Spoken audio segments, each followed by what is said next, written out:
ఇప్పుడు మనం అన్ని విషయంలో సరిపోయిన వారిగా ఉన్నామా? ఏమా ఎలా ఉన్నా? మీరు ముసుగులు వేసుకున్న తలకాయలు దింపితే నాకు ఎందుకయ్యా నీ బోధ నువ్వు చేసుకోక ఎందుకు మా ఎంక చూస్తావు అన్నట్టుగా ఉంది. మా మొఖాలు చూడలేక అట్లా తలకాయలు తెచ్చుకున్నారేమో అని చెప్తుంది.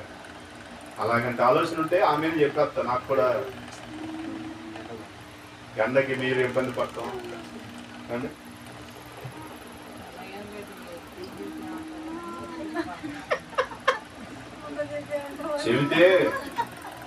చెబితే నేను కూడా తెలుసుకుంటా, అది కాదు ఇదేని చెప్పి సమాధానం చెబుతా. అంతేగాని శిక్షించి వాతలేసేంత పరిస్థితి రాదుగా. అవునా? వాతలేసేంత పరిస్థితి లేదుగా.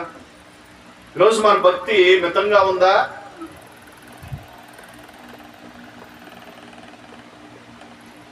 నా ఎందుకు చూపించడం కాదు, ఇమీడియట్గా నోరు మూసండి బయటికి తీసుకెళ్తే ఏ గోళ ఉండదు. వాడు అట్లంటే ఇంకెక్కువ చేస్తాడు. అన్ని విషయములందు ఎలా ఉండాలి? మితంగా ఉండాలి.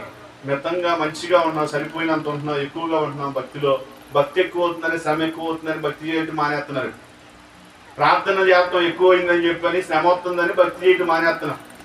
ఇందనా శ్రమ కలుగుట మేలేగా. మా పేతృపత్రిక, మొదటి పేతృపత్రిక 5వ అధ్యాయం 10వ వచనంలో ఏముంది? శ్రమ కొంచెం కాలమే ఉంటుంది. అది మనను పరీక్షించడానికి ఉంటుంది. మనము భరించదగిందే వస్తుంది, భరించలేని శ్రమ రాదు. అది భార్య ద్వారా రాని, భర్త ద్వారా రాని, పిల్లల ద్వారా రాని, సంఘం ద్వారా రాని, సేవకుల ద్వారా రాని, ఇతరుల ద్వారా రాని, నువ్వు భరించగలిగిందే వస్తుంది. నువ్వు మోయలేని నొప్పి రాదు, నువ్వు మోయలేని శ్రమ రాదు, నువ్వు భరించలేని నింద రాదు. అది భరించగలిగింది. కానీ నువ్వు దాన్ని ఓర్చుకోగలిగేటువంటి సహనం కావాలి నీ దగ్గర. అయితే ఈరోజు అలాంటి స్థితి మనలో ఎందుకు ఉండట్లేదు? మన కుటుంబాలు, మన జీవితాలు ఎలా ఉంటున్నాయో ఒకసారి జ్ఞాపకం చేసుకుంటూ, ఎలీషా అనబడేటువంటి దైవజనుడు దగ్గరికి ఒక శిష్యుడి భార్య వచ్చి ఆమె ఎలీషా దగ్గరికి మాట్లాడుతూ ఉందయ్యా, నా భర్త చనిపోయాడు, నేను అప్పులు పాలైపోయాను, అప్పులలో వచ్చి నా పిల్లలు తీసుకుని వెళ్ళిపోతున్నారు, అప్పులు తీర్చలేదని, ఇప్పుడు నేనేం చేయాలి అని ఎలీషా దగ్గరికి వచ్చి మాట్లాడుతూ ఉంది. ఏమన్నా నీకు బంధువులు ఉండొచ్చుగా, రక్త సంబంధికులు ఉండొచ్చుగా, లేకుంటే స్నేహితులు ఉండొచ్చుగా, సహాయం చేసేవారు ఉండొచ్చుగా. మరి వాళ్ళ దగ్గరికి వెళ్ళకుండా ఈయన దగ్గరికి ఎందుకు వచ్చింది? ఆమె అన్ని విషయములో ఆమె భక్తి ఎలా ఉందయ్యానంటే దేవుని మీద ఆధారపడేటువంటి భక్తి ఉంది. ఆమె శ్రమలోనైనా, సువార్త పనిలోనైనా, ఆమె చేసేటువంటి ప్రతి పనిలో కూడా ఎవరి మీద ప్రాధాన్యత ఉందయ్యానంటే ఆమె నమ్మిన దేవుని మీద ఆధారపడింది. కాబట్టి దైవజనుడి దగ్గరికి వచ్చింది. దైవజనుడు అడుగుతున్నాడు కదా, నేనేం చేయాలి అని అడుగుతున్నాడు. అక్కడ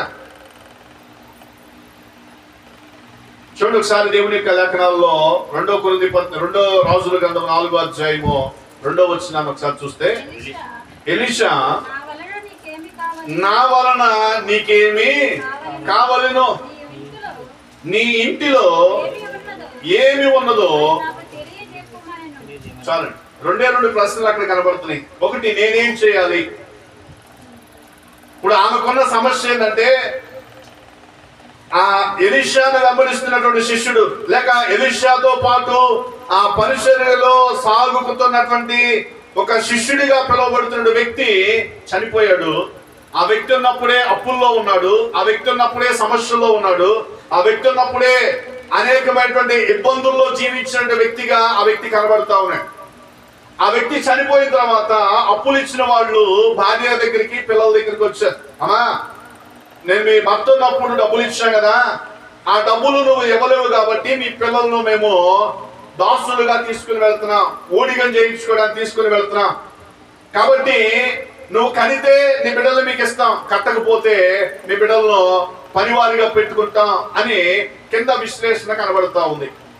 ఈరోజు ఒక వాస్తవాన్ని మనం జ్ఞాపకం చేసుకుంటే, దేవుని యొక్క విషయాలలో 2 ఆ దైవజనుడు ప్రశ్నించాడు. అదే ప్రశ్న మీ వద్దకు వస్తుంది ఈరోజు. అదే ప్రశ్న నన్ను కూడా ప్రశ్నిస్తూ ఉంది. ఏంటంటే, నేనేమి చేయాలి? నీకు సమస్య ఉంది కదా, నీ బలహీనత ఉంది కదా, నీ ఇబ్బంది ఉంది కదా, నీ ప్రతికూలతలు ఇంట్లో ఉన్నాయి కదా, నేనేం చేయాలి? ఒక దైవజనుడిగా నేనేం చేయాలి? రెండవది, నీ ఇంటిలో ఏముంది? నీ ఇంటిలో ఏముంది? అయ్యా, నా ఇంటిలో నా పిల్లలను బానిసలుగా తీసుకుని వెళ్తున్నారని చెప్పింది. నా ఇంటిలో అప్పులున్నాయ్యా అని చెప్తుంది. నా ఇంటిలో భర్తను కోల్పోయానయ్యా అని చెప్తుంది. సహాయం చేసేవారు లేరయ్యా అని చెప్తుంది. అప్పుడు ఆయన అన్నాడు కదా, నీ ఇంటిలో ఇంకేముంది? ఈరోజు నీ ఇంటిలో ఉన్నది దేవుని ఎదుట యథార్థంగా చెప్పగలుగుతున్నావా? నీ ఇంటిలో ఉన్నది రహస్యాలు దాయకుండా నమ్మకంగా దేవుని ఎదుట ఒప్పుకోగలుగుతున్నావా?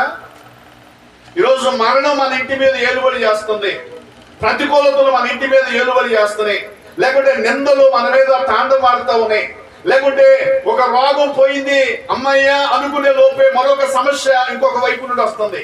ఆ సమస్య తీరింది అనుకునేసరికి ఇంకొక నింద మరొక పక్క నుండి వస్తా ఉంది.